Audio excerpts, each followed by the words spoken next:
dia, povo de Deus. Graça e paz. Vocês estão bem? Felizes com Jesus? Quem está feliz com Jesus aqui nessa manhã? Quem tem motivo para agradecê-lo? Glória a Deus. Toda honra e toda glória seja dada a Ele. Essa semana, meditando na palavra que hoje estou incumbido aqui de trazer, de ministrar, conforme Deus falava ao meu coração, conforme a intensidade aumentando de Deus falando ao meu coração, as lutas vieram na mesma proporção. Aleluia. Isso eu entendo que são as dores de parto. Existe um princípio que a gente precisa entender. Às vezes a gente pensa que quando a gente faz um planejamento e começa a vir muitas barreiras, encontrar muitas dificuldades, a gente pensa que nada está colaborando a nosso favor e muitas vezes a gente desanima e fala, não, isso aqui eu acho que não é de Deus, não, vamos mudar a estratégia, o rumo, a direção. Mas essa semana Deus ministrou no meu coração que é a dor do parto. Primeiro vem alguns enfrentamentos para a bênção de Deus surgir na sua vida. E tem sido assim. Ministrei um dia desse para trás sobre Abraão aqui. Gerou um livro. Minha casa. Naquele período, muitos enfrentamentos. Um outro dia, teve uma outra oportunidade, preguei sobre Mefibosete. Está no forno, outro livro. Comentei com o pastor Emerson. Depois que eu preguei, fiquei acho que uma semana sem conseguir andar direito, travado, com muitas dores. Isso é o peso da responsabilidade. Isso é o peso. Às vezes você pensa que a gente sobe aqui em cima para trazer algo para vocês. É assim no estalar de dedo. Está aqui os pastores. A gente sabe o preço que a gente paga para trazer algo de Deus para a vida de vocês. E eu sei que esse preço, por mais dolorido que seja, sempre será uma alegria, sempre será satisfatório. Porque o reino de Deus é assim, quanto mais você quer se aprofundar em Deus, mais você vai ter que abrir mão de algumas coisas, do seu tempo, às vezes da sua família, de um momento de lazer. Muitas vezes gastando o seu tempo estudando, orando, deixando de comer aquilo que você gostaria de comer, jejuando. Mas tudo isso para ter a convicção e a certeza de que quando você estiver com uma oportunidade aqui em cima, não será você falando de si mesmo, mas sim Deus falando através da sua vida. Isso é a palavra que transforma.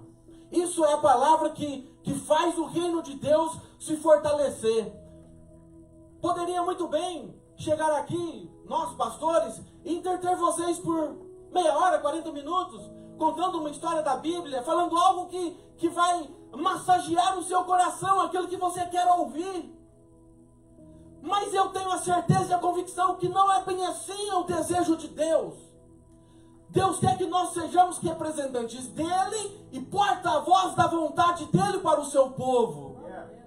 Mas para que isso aconteça, precisa ter uma conexão direta com Deus mais íntima, mais profunda. Existe um preço a ser pago. E aqui estamos, eu tenho certeza que hoje Deus vai de uma maneira extraordinária fará o seu coração. Por isso, abra seu coração. Se desligue, desconecte de tudo, somente se conecte em Deus. Esquece a sua vida lá fora. Nesse momento é um momento seu com Deus. E o que eu tenho para trazer hoje, que Deus colocou no meu coração, é a ressurreição de Lázaro, que está lá em Evangelho de João, capítulo 11. A perspectiva humana, ou seja, a visão do ser humano olhando para uma situação versus o olhar, a realidade de Deus. Muitas vezes a nossa perspectiva de vida não é a de Deus. Por isso que muitas vezes nós nos frustramos no meio do caminho. E começa assim, versículo 1. Um homem chamado Lázaro estava doente. Ele era da cidade de Betânia, aldeia de Maria e de sua irmã Marta. Esta Maria, cujo irmão Lázaro estava doente, era a mesma que ungiu o Senhor com perfume e lhe enxugou os pés com os cabelos.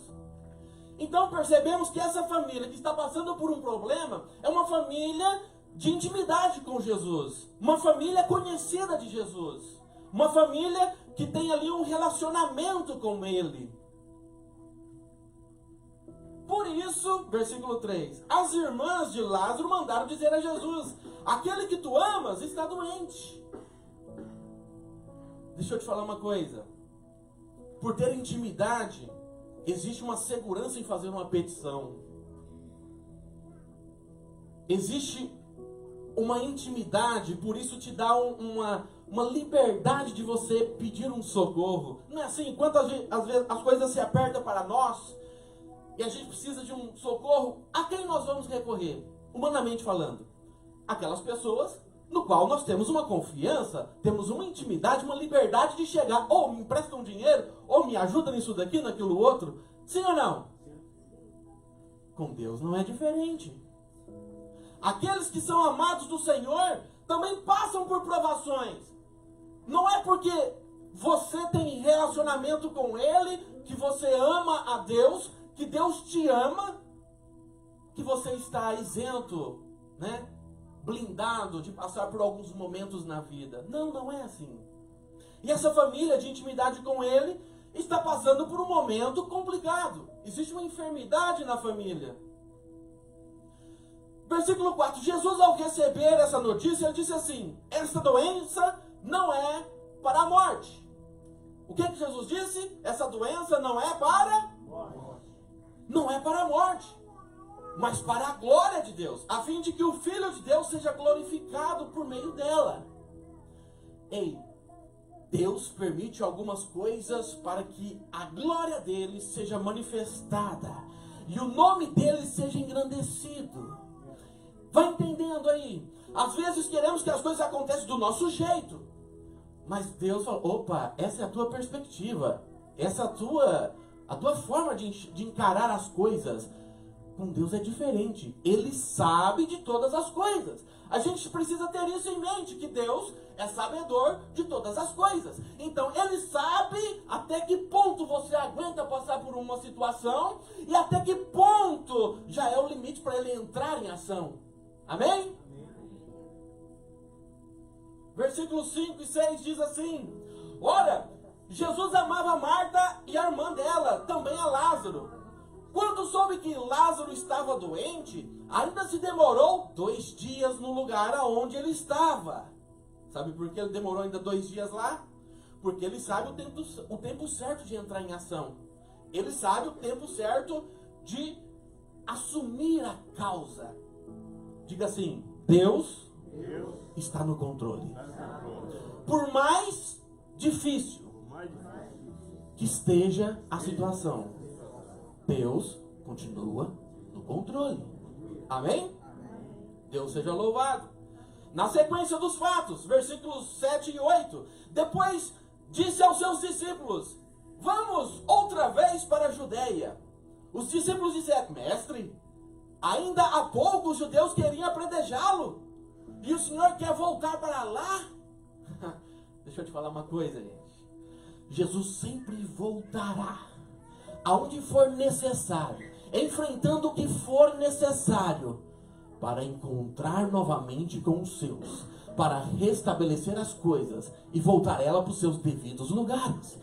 Eu quero dizer para você, não importa o que você está passando, não importa o momento que você está enfrentando, Jesus sempre voltará, seja onde você estiver, seja no mais profundo abismo, seja no mais profunda distância, na distância entre você e Deus, Ele sempre vai aonde você estiver, Ele sempre vai enfrentar o que for necessário enfrentar, só para ter um encontro novamente contigo. Jesus respondeu: não é verdade que o dia tem 12 horas? Se alguém andar de dia, não tropeça, porque vê a luz deste mundo. Mas se alguém andar de noite, tropeça, porque nele não há luz. Então eu entendo que o tropeçar é condicional ao período em que você queira andar. é uma opção. Ele é a luz do mundo. Ele está falando que durante o dia existe uma luz. A luz natural do sol. E a palavra diz que ele é o sol da justiça. Ele é a luz do mundo. Ele é quem nos conduz, né, através de uma claridade para que não venhamos tropeçar. A palavra de Deus diz que a palavra de Deus é a lâmpada para o nosso pé e a luz para os nossos caminhos. Então, ou seja, se você quer andar durante o dia, o Senhor está aí como o sol da justiça para te guiar com a sua luz natural. Mas se você porventura tiver que andar à noite, você vai ter que procurar uma lâmpada, e essa lâmpada é a palavra de Deus para que você não venha tropeçar. Então, tá aí o que Jesus estava querendo dizer. É preciso que tenha esse discernimento. É muito condicional. É mais fácil você andar durante o dia porque tem claridade para você não errar o caminho e não tropeçar. Mas se porventura você queira andar no meio da escuridão, vai ficar um pouco mais complicado para você. Tendo dito isso, acrescentou: nosso amigo Lázaro adormeceu. Lázaro adormeceu, mas vou despertá-lo. Então os discípulos disseram: Senhor, se dormes, está salvo. Jesus falava da morte, que ele já havia morrido. Mas eles pensavam que ele estava falando de um sono, né, de um repouso. Então Jesus disse claramente: Lázaro morreu. Jesus disse que Lázaro morreu para a compreensão humana. Porque quando chegou o mensageiro, né, falando que, olha, aquele que tu amas está doente. O que ele disse? Fique tranquilo, não é para morte. Mas de repente o camarada morre. Jesus estava dizendo que ele morreu para uma compreensão humana. Mas em seu coração, no coração de Deus, Lázaro não havia morrido. Ei, abra teu coração e que Deus quer falar forte contigo, hein? Lázaro, aos olhos humanos, Jesus precisou falar de uma maneira mais clara que ele havia morrido. Mas em seu coração, Deus sabia que ele não havia morrido. Por mais que estava morto, mas para Jesus, ele estava no estágio de adormecimento. Porque existem 3 tipos de morte. A morte física, que é essa morte natural do homem. Todos nascemos, todos nós vamos morrer. É um ciclo. A morte natural. Existe a morte espiritual. O que é a morte espiritual? É a sua conexão com Deus. Se você está ligado em Deus, conectado em Deus, então você está vivo espiritualmente. Mas se você está desconectado com Deus através das suas atitudes que não agradam a Ele, essa desconexão é considerada como uma morte espiritual. Então você está morto espiritual. E acontece que lá no jardim, no Éden, o homem foi criado conectado em Deus. Mas devido à desobediência, o que aconteceu? Houve uma desconexão de Deus. Mas Deus decidiu se fazer como homem e vir aqui à terra para nos religar novamente com Deus, trazendo essa conexão de volta. Então, em outro momento, estávamos nós, seres humanos, desconectados de Deus, ou seja, mortos espiritualmente. Porque a palavra de Deus fala que através do pecado veio a morte. E essa morte que ele estava falando, além da física, porque o ser humano, quando foi criado para ser eterno. Não sei se você sabe disso, mas é um outro momento. A morte espiritual também. Aí ele veio e nos religou com Deus. Aleluia.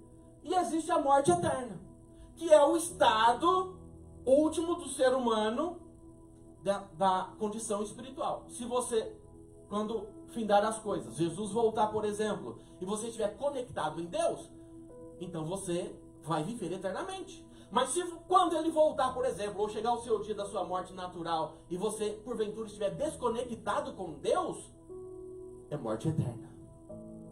E quando eu falo que essa morte eterna, a gente está falando de um inferno.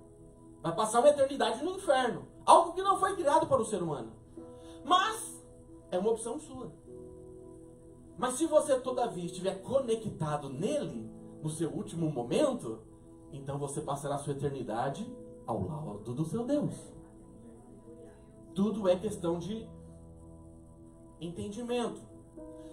E olha só que interessante, o que Jesus veio fazer nessa conexão, né, religar o ser humano novamente, conectar em Deus, sabia que ele designou isso para nós como igreja? O ministério de reconciliação. Olha o que a palavra de Deus nos diz.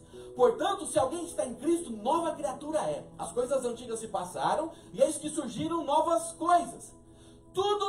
Tudo isso provém de Deus, que nos reconciliou consigo mesmo por meio de Cristo, e nos deu um ministério de reconciliação. Ou seja, que Deus, que em Cristo estava reconciliando consigo o mundo, não levando em conta os pecados do homem, Deus nos confiou a mensagem da reconciliação. Ou seja, o que Jesus fez por você não pode parar em você. Você tem que compartilhar com a outra pessoa para que ela também possa ser reconectada em Deus. Então Deus designou esse ministério, essa chamada para você também. O que Jesus fez, nos ligando com Deus, Ele veio e compartilhou conosco. Olha, ide por todo mundo, anunciando as boas novas, para que todo aquele que nele crê não pereça, ou seja, não seja desconectado eternamente no último dia, mas que ele possa ter vida eterna, ou seja, que ele possa continuar conectado em Deus e passar a sua eternidade com Deus. E a palavra de Deus vem dizendo: desperta, ó tu que dormes, levanta-te dentre os mortos, e Cristo te iluminará. Desperta, ó tu que dormes, levanta-te dentre os mortos, e Cristo te iluminará. Eu não sei qual é a condição que você está hoje aqui. Eu não sei se você está conectado com Deus ou não, se você está passando por uma morte espiritual ou não, mas Deus está falando: ei, se você está dormindo aí, morto espiritualmente, desperta, rapaz, desperta, levanta-te dentre os mortos, porque Cristo quer te iluminar. Quando Jesus chegou, encontrou Lázaro, já sepultado havia 4 dias. Ora, Betânia estava a mais ou menos 3 quilômetros perto de Jerusalém. Muitos dos judeus vieram visitar Marta e Maria, a fim de consolá-la por causa de seu irmão. Por que Jesus quis esperar 4 dias? Se Jesus sabia, Jesus sabe todas as coisas, sabedor de todas as coisas, se ele sabia que Lázaro ia morrer, por que Jesus disse que essa doença não era para a morte?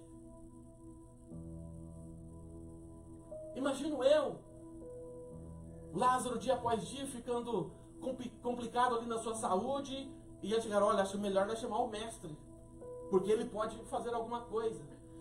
E manda um mensageiro, chegando lá, Jesus fala: olha, não é para a morte.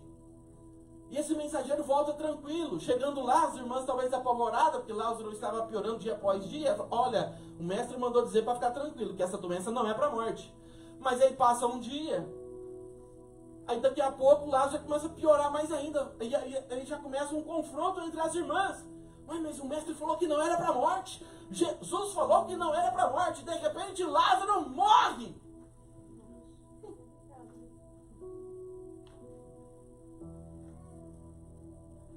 De repente o cara morre, já fazia 4 dias. Por que Jesus esperou? Para que a glória de Deus fosse completa. Como eu disse, a gente não entende muitas coisas. A gente não entende o processo de Deus nas nossas vidas. E queremos fazer do nosso jeito, ou pensamos que é de uma forma, mas Deus sabe como trabalhar. Porque Ele quer não somente alcançar a tua vida, a tua casa, mas os que estão ao redor também. Deus pensa em tudo isso. E se passaram 4 dias. Por que Jesus esperou 4 dias, pastor Hermes? Porque havia uma crença entre os saduceus, que era ali entre os judeus, existiam os escribas, os fariseus e os saduceus. E esses saduceus, eles acreditavam que até no 3º dia, a pessoa, depois de morta, o espírito ainda podia voltar para a pessoa e ela voltar a viver. E eles usam isso baseado numa profecia que tem em Oséias 6, 1 e 2, que está se referindo a Jesus, que ressuscitaria ao 3º dia. Que diz assim, ó: vinde e tornemos para o Senhor, porque Ele nos despedaçou e nos sarará. fez a ferida e a ligará. Depois de 2 dias, nos tornará a vida. Ao 3º dia, nos ressuscitará e viveremos diante dele. Isso é uma profecia falando de Jesus, depois de ressuscitado. Mas esses saduceus pensavam que até o 3º dia, então, o espírito poderia voltar para o corpo da pessoa e ela voltar a viver. Jesus, sabedor disso, disse: epa, eu não vou no 3º dia porque eu não vou me dar o crédito. Eu vou no 4º, porque no 4º dia já seria impossível. Yeah.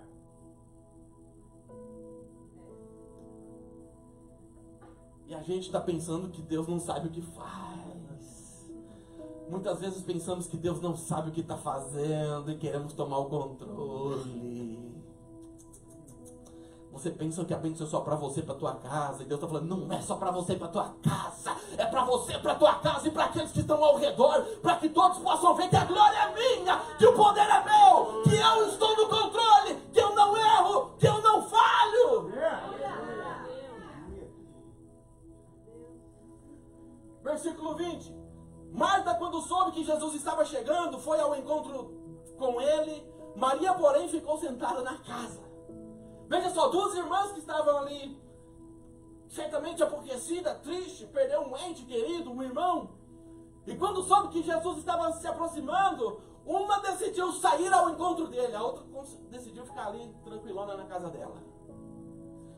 Muitos vão ao encontro de Jesus, outros preferem esperar sentado. Qual é a sua posição? A sua atitude está ligada diretamente ao tamanho da sua fé. Qual é a tua posição? Parece que chegou ao final de uma situação. Mas ainda assim, existem pessoas que ainda se preferem se levantar e ir ao encontro daquele que pode todas as coisas. Outros já preferem colocar um ponto final. Se dá por vencido, se dá por derrotado, aceitar a situação.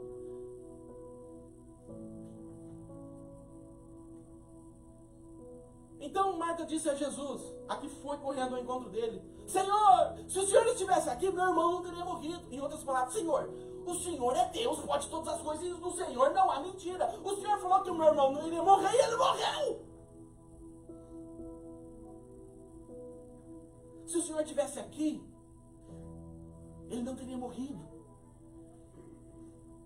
Mas também sei que agora que o Senhor está aqui, o Senhor pode fazer alguma coisa, porque o Senhor é Deus. Jesus disse: eu sei que seu irmão há de ressurgir. Aí ela já pensando que estava falando lá no último dia. Não, eu sei que ele há de ressurgir na ressurreição, lá no último dia. Jesus declarou: ei, eu sou a ressurreição, eu sou a vida. Eu sou. Quem crê em mim, ainda que morra, viverá. E todo aquele que vive e crê em mim não morrerá eternamente. Crê nisso? Mas respondeu: sim, Senhor. Eu creio que o Senhor é o Cristo, o Filho de Deus que havia de vir ao mundo. Ei, para alguns, a presença de Deus, para alguns é a presença de Deus, como ela estava falando. Jesus lançou uma palavra, sim ou não? Essa doença não é para a morte. Ele lançou uma palavra. Mas ela fala: se o Senhor estivesse aqui, ele não teria morrido. Então, para algumas pessoas, tem que ser Jesus pessoalmente. Mas para outros, como Jairo: Senhor, uma palavra que o Senhor liberar, apenas uma palavra já é o suficiente. Apenas uma palavra já é o suficiente. Tem pessoas que é preciso carregar no colo e conduzi-la, e que nem Tomé, eu preciso ver para quê? Crer, eu preciso ver para quê? Se ele estiver aqui pessoalmente, eu sei que vai acontecer. Mas Jesus está falando: ei, você precisa melhorar essa fé, você precisa aprimorar essa tua fé, porque uma só palavra é o suficiente para Deus mudar a tua história. Aleluia! A palavra de Deus nos diz assim: Deus criou todas as coisas através da palavra. A expressão exata de seu ser. Todas as coisas foram criadas. E disse Deus: haja luz, haja isso, haja aquilo, através da palavra.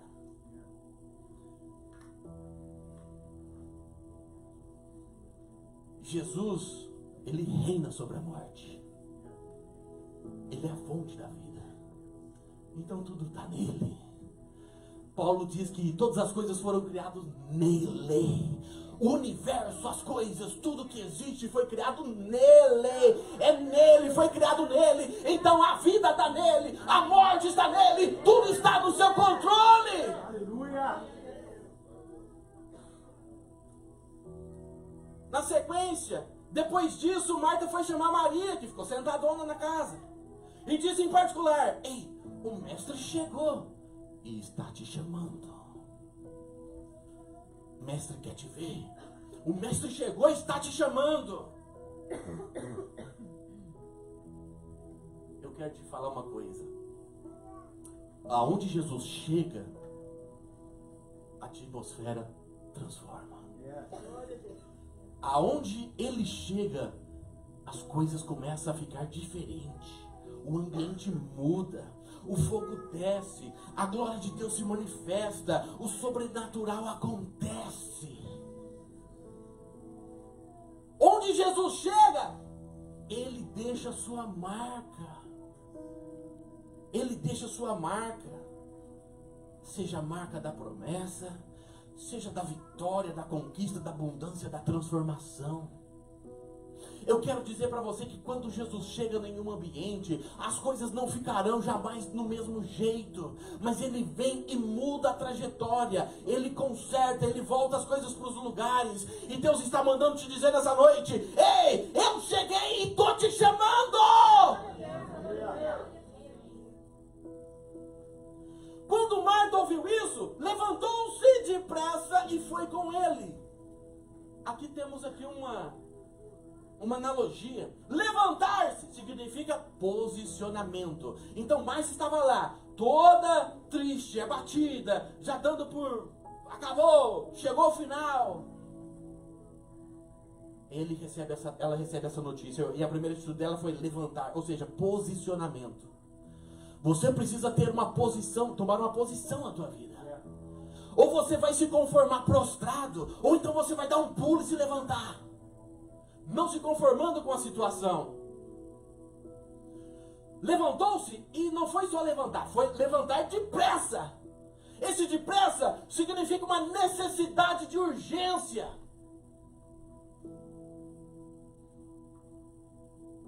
E muitas vezes nós preferimos empurrar com a barriga, como diz o ditado, né?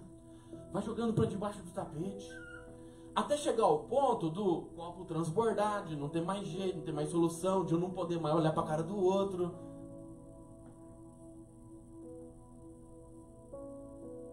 Além de se levantar depressa, esse foi significa ela tomou uma decisão. Ela tomou uma decisão em seu coração.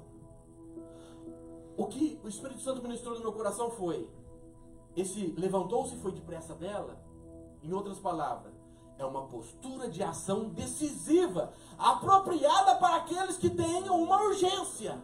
Então, ou seja, é uma postura de ação decisiva, apropriada para aqueles que estão desesperados. Muitas vezes nós nos desesperamos por tantas coisas, por tantos momentos difíceis que a gente passa na vida, ficamos desesperados.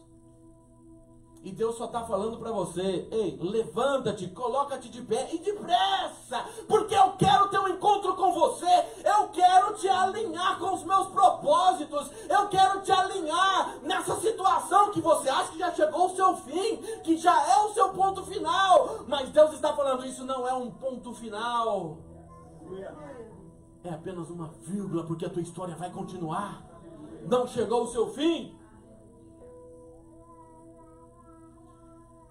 E tem a sequência: pois Jesus ainda não tinha entrado na aldeia, mas permanecia onde Marta o havia encontrado. Ou seja, ele encontrou Marta ali e esperou a Maria chegar no mesmo local. Isso é bem particular de Jesus. Jesus marca o encontro no lugar do confronto.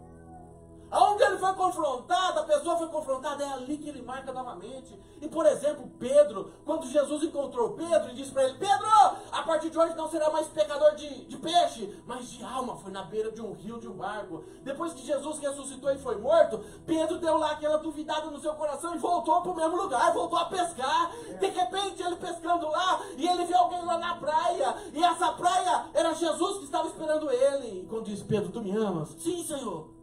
Apacenta as minhas ovelhas. Ele sempre vai voltar para um lugar de confronto. A mesma coisa como Natanael, quando Jesus chamou Natanael, dois amigos ali, que Filipe e André chamaram Natanael: encontramos o mestre, o Messias. Ele é de Nazaré, pode alguma coisa boa vir de Nazaré? E foi ao encontro, chegando lá, aqui está um homem realmente de coração sincero. Você se alegrou porque te encontraram no meio do caminho e falaram que encontrou Messias. Mas eu vi você antes, quando estava debaixo da figueira. Muitos não sabem, pensam que essa conversa rolou debaixo da figueira, mas Natanael era da mesma idade de Jesus. Ele enfrentou a mesma dificuldade que os pais de Jesus enfrentaram quando Herodes queria matar as criancinhas. Maria e José, que era o pai de Jesus, pegaram ele e foram para o Egito, guiado pelo Espírito Santo. Porém, a mãe de André escondeu ele debaixo de uma figueira. Escondeu debaixo de uma figueira para que não fosse morto. Ei, o que Jesus está querendo dizer? Eu vou te levar você no lugar do seu confronto, no lugar da tua frustração, para que lá você seja tratado. Aleluia. A mesma coisa aconteceu, o ser humano. A maior frustração da humanidade foi ali num monte, num jardim, no Éden, onde perdeu essa conexão com Deus. Mas Jesus, ele veio no mesmo lugar, no mesmo sentido, num monte, ali no jardim do Getsêmani, e falou: foi aqui no monte, num jardim, que o homem perdeu a sua essência, mas será nesse jardim que haverá uma reconciliação novamente.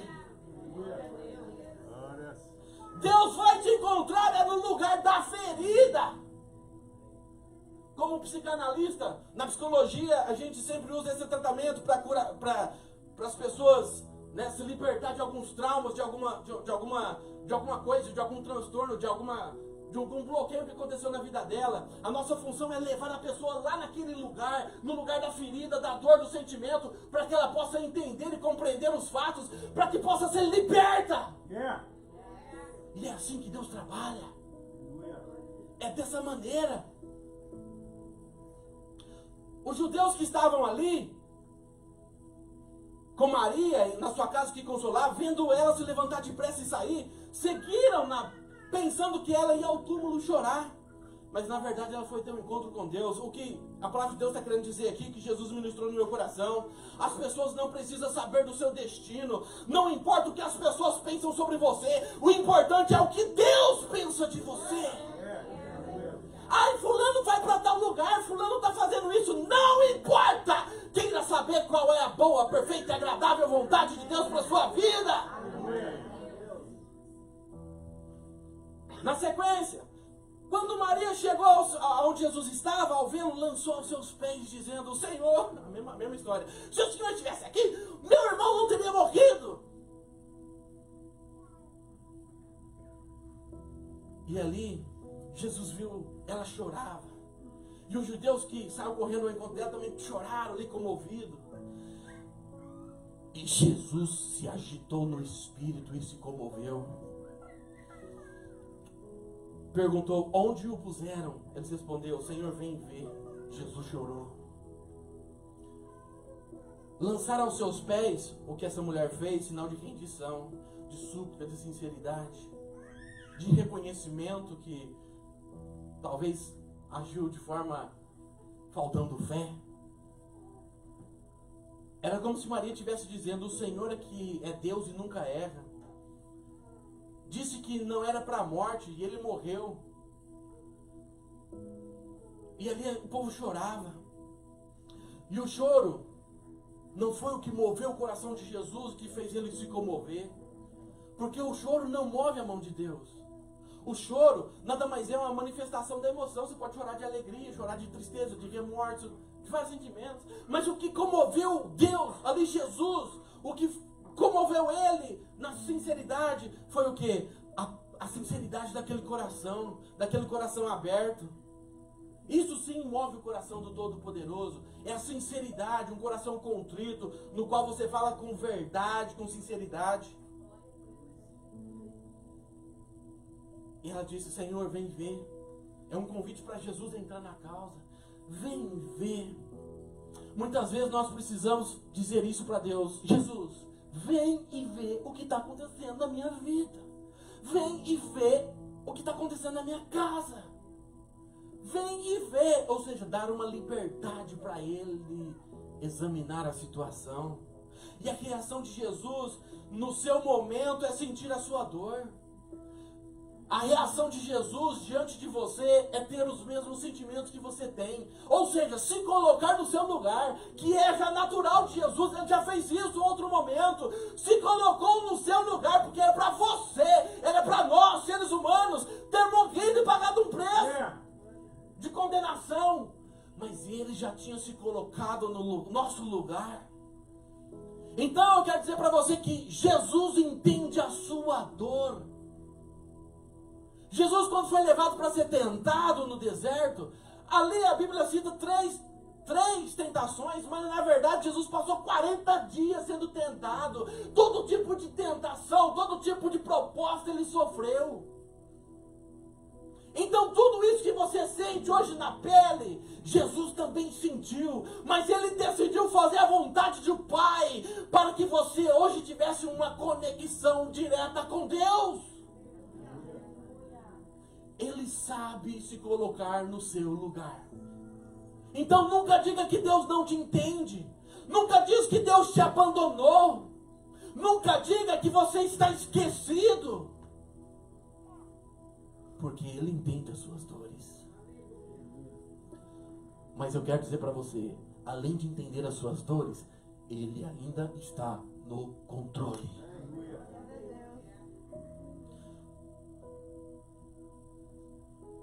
Então os judeus disseram: vejam quanto Ele o amava. Mas alguns disseram: será que Ele que abriu os olhos dos cegos não podia fazer com que Lázaro não morresse? Muitos querem ensinar Deus a ser Deus. Deus sabe o que faz, mesmo que você não entenda. Jesus, agitando novamente em si, foi no túmulo, e era uma gruta, em cuja entrada tinham colocado uma pedra. Olha, Jesus se agitando em si mesmo, quer dizer em outras palavras que Ele estava desejoso pelo milagre. Me mostra onde que está, que vamos resolver essa situação agora. Eu cheguei e vou mudar a situação, vou mudar a causa. Em outras palavras, os céus estavam abertos e uma conexão turbinada diante de uma fé proporcionando uma atmosfera de milagre. É assim que tem que ser. É assim que temos que viver, diante de uma atmosfera de milagres, provocado pela nossa fé. Jesus estava no local, porém, colocaram uma pedra no meio do caminho. Jesus não move o que o próprio homem promoveu. Muitas vezes você está sentado, prostrado, esperando Deus resolver uma situação que tem que ser você primeiro resolver. Primeiro você tem que dar o seu passo. Você tem que fazer a sua parte, Deus sempre fará a dele. Mas Ele não fará a dele enquanto você não fizer a sua. O que cabe ao homem fazer, Deus não faz. Deus faz o que o homem não é capaz de fazer. Então Jesus ordenou: tire a pedra. Marta, a irmã do falecido, disse: Senhor, já cheira mal, já fazem 4 dias. E Ele respondeu: eu disse que se você cresce, veria a glória de Deus. Então tirem essa pedra. Sabe qual é o segredo para ver a glória de Deus? Crer. Ele disse, foi bem claro: se tu creres, verás a glória de Deus. Você quer ver a glória de Deus na tua vida, na tua casa, na tua família? Creia, não duvidando. Tudo é possível ao que crê. Fiz a introdução. Vou pregar, concluir. Veja bem. Lá no versículo 4, quando chegou o mensageiro, Jesus disse: essa doença não é para morte. Mas Lázaro morreu. Marta foi ao encontro. Senhor, se estivesse aqui, meu irmão não teria morrido. Se considerou o irmão como morto. Maria, mesma coisa. Se o Senhor estivesse aqui, meu irmão não teria morrido. Os judeus que estavam ali, as pessoas. Pô, esse homem criou cego e tal, né? Se ele estivesse aqui, ele poderia ter salvado, não deixado morrer. Conclusão. Lázaro morreu para Marta. Lázaro morreu para Maria. Lázaro morreu para todos que estavam naquele ambiente. Menos para Jesus. O que eu quero dizer para você é que você pode até se achar como morto. As pessoas ao seu redor podem te achar como morto. Mas Deus está falando, você não está morto. Você pode olhar para você e já ter abandonado, desistido, morrido esse sonho, esse projeto. Mas Deus está dizendo para você, não está morto. Porque a minha perspectiva é diferente da sua. As pessoas e até mesmo você duvidam da sua capacidade. Mas eu sei aonde você pode chegar. E para você que já desanimou, pensa que acabou, que já chegou o teu fim. Mas Deus está dizendo, não chegou o teu fim. Apenas é um momento que você paralisou no meio do caminho. Você pode dizer que está morto para as pessoas, e até mesmo você mesmo, mas Jesus está dizendo, tem vida aí, seus sonhos, planos, projetos, promessa. Você pode dizer que morreu, mas Deus está dizendo, não morreu, está vivo, vai germinar, vai nascer, vai crescer, vai florescer, vai dar frutos, vai reproduzir, não morreu. Depois disso, diante da pedra, remover a pedra, Jesus disse em alta voz, Lázaro, venha para fora. Jesus chama Lázaro pelo seu próprio nome. A Bíblia relata que Jesus fez muitos milagres.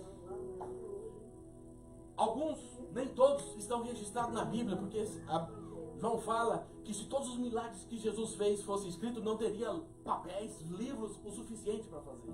Então ali a Bíblia é somente alguns milagres que foram relatados, mas de tantos outros. E na Bíblia escrito, Jesus ressuscitou 3 pessoas. A viúva de Naim, que ele disse, moço, levanta. Ressuscitou a filha de Jairo. Ele disse, Talita cum. Talita não é nome, significa em hebraico menina. Menina, levanta-te. Mas agora, aqui diante de Lázaro, ele chega e chama pelo nome. Lázaro! Vem para fora. Por quê? Os outros acontecimentos falou qualquer outro adjetivo. Moço, menina, ei você, vem para cá. Mas ali Lázaro foi em particular. Sabe por quê? Ele estava diante de um cemitério. Havia muitos mortos por ali. Então ele não poderia dizer, ei, você vem para fora, porque senão o cemitério todo viria para fora. Verdade? Todo o cemitério viria para fora. O que Deus está falando comigo e com você, ei, existem coisas que é específico para você. Existem coisas, milagres específicos para você. E Deus te chama pelo teu nome. Deus te chama pelo teu nome. Ei, a palavra de Deus diz assim, antes mesmo de tu nascer, eu já te conhecia e te chamava pelo teu nome. Deus te chama pelo nome. E o que é teu está reservado. O que é teu está reservado. E aquele que havia morrido, tendo de pé as mãos amarrados e atados, o rosto envolto num lenço, então Jesus ordenou, desamarrai-o e deixe que vá. O milagre de Deus é perfeito e completo. Ele somente não ressuscita, mas também quebra as algemas que estão te acorrentando. Ele não quer somente te dar vida, ele não quer somente te voltar para um propósito, mas também quer te desenrolar para que você possa caminhar diante desse novo projeto. Então, olha, o milagre de Deus é perfeito e completo. Deus não somente trouxe de volta a vida, mas também ordenou que as amarrações fossem tiradas. E é isso que Deus quer fazer. Deus quer a cura por completo, quer a restauração por completa, e que nada venha te travar nesse novo recomeço. Ele também quebra as algemas, ele quebra as cadeias. E muitos dos judeus que tinham vindo visitar Maria, vendo o que Jesus havia feito, creram nele. Creram nele. Aceitaram como seu Senhor e Salvador. Por isso que Jesus não foi diretamente lá com Marta, quando recebeu a notícia. Porque Deus queria alcançar uma multidão e mostrar que Ele é Deus que cura, que salva, que liberta. Aleluia! Glória a Deus! Se coloque sobre os seus pés. A ação de Jesus traz restauração da vida, quebra as cadeias, aumenta a nossa fé e traz salvação. Dê uma linda salva de palmas a Jesus. Dê uma linda salva de palmas a Ele.